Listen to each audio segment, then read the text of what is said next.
15 million years ago, the North American plains were a sun-baked expanse of expanding grasslands.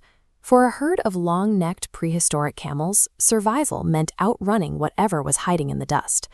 But the massive predator lunging from that dust to drag a camel to the earth was something modern biology wouldn't recognize. Following the extinction of heavy, archaic carnivores, like the massive entelodonts, North America was left with an empty throne at the top of the food chain, surrounded by a sprawling buffet of mega-herbivores. This expanding open environment presented a mechanical problem. To dominate these plains, a predator needed the cardiovascular capacity and speed to run down agile prey, combined with the raw physical bulk required to kill armored one-ton giants. The evolutionary response was a predator that fused the defining traits of a wolf and a grizzly into a single chassis. Meet Amphicyon engines. Weighing in at roughly 1,300 pounds, it was the terminal and largest species of a family known as the Amphicyonidae. Looking at the skeletal architecture of this animal, the dichotomy is striking. The rear half is built for pursuit, with the elongated snout and cursorial hind legs of a giant canid. But the front half is entirely different, barrel-chested and anchored by the massively thick forearms of a bear. Despite the nickname bear dog, Amphicyon was neither. It was a distinct, ancient offshoot of the carnivore family tree that converged on the physical peaks of both lineages simultaneously. This chimeric anatomy provided a versatile blueprint, allowing Amphicyon to hunt anything the Miocene ecosystem produced. To understand how a 1,300-pound animal maintained high-speed pursuits, we have to examine its rear suspension. Amphicyon relied on a medioportal strategy. It tracked prey over long distances at a power walk before closing the gap with sustained bursts of speed.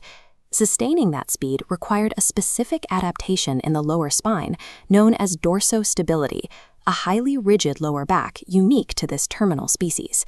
This is a kinematic schematic of the spine and hind limbs. Notice how the rigid spine acts as a stiff spring. When the hind legs strike the ground, that massive kinetic energy is prevented from collapsing the vertebral column. Instead, the force is pushed cleanly forward, propelling the animal's massive weight without energy loss. Now look at this top-down view. Generating forward momentum is one thing, but turning a 600-kilogram body at high speed introduces massive linear momentum. If Amphicyon tries to track a dodging horse, physics dictates it should lose balance and roll over.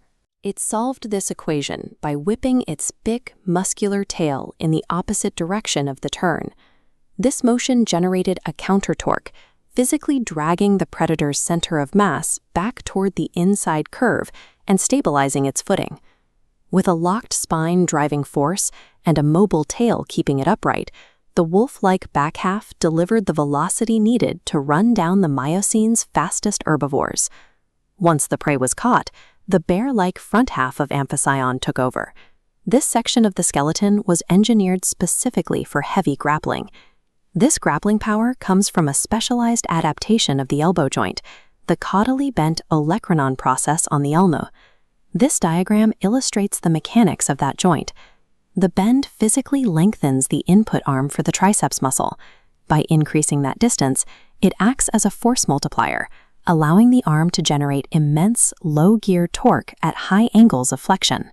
This extreme mechanical leverage gave Amphicyon the sheer muscular downward force required to wrestle and drag a struggling 1-ton early rhinoceros into the dirt. Once the prey was pinned, the skull mechanics came into play. The front of the snout held trenchant canine teeth for deep tissue penetration, while the back of the jaw housed massively expanded molars with wide horizontal wear facets. Driven by a high sagittal crest, this jaw could produce over 10,000 newtons of bite force. That allowed the predator to slice through hide with its front teeth and then use its back teeth to completely shatter thick vertebrate bone. While the cursorial back half secured the catch, the heavy front half ensured Amphicyon could dismantle the heaviest tanks of the plains, processing the entire carcass and leaving nothing for competitors. For over 10 million years, this anatomy was wildly successful. But by the late Miocene, around 7.2 million years ago, global temperatures began dropping and the climate rapidly dried out.